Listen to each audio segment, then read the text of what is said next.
Hi, Phil Aston here with another quick coastal walk, ramble and waffle on about something.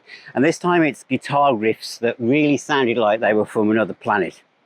Now I want to take you back to, it's actually 1974 actually, although the album I'm going to talk about came out in 73.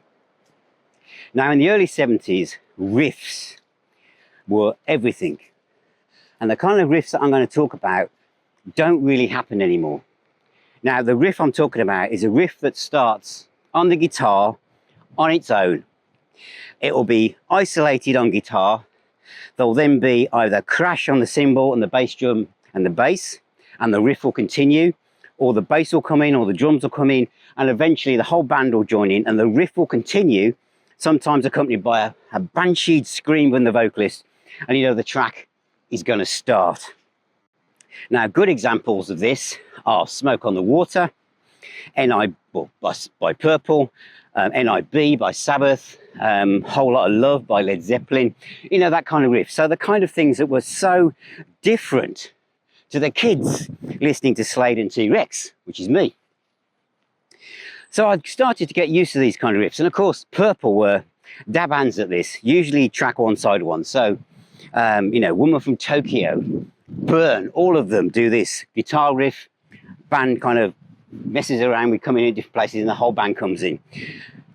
Now somebody said to me, Phil, if you like riffs, you got to listen to this band, and they pulled out this cover and I thought, never heard of them, and they put on this track with a riff so menacing, and a real riff. I mean, I was in the point in my evolution of guitars where I wanted the riff to keep going, just keep playing the riff, just the riff.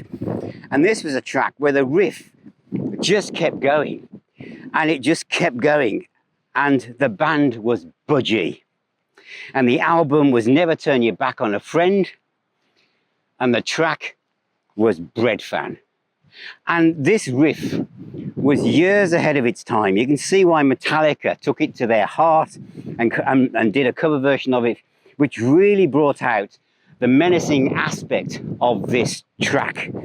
Of course, being written in 1973, it had that kind of gentle interlude. There was almost an idea that rock bands back then were frightened about keeping everything up to 11, so they always had to pull back with this kind of acoustic section or something. When the kids, we just wanted to rock.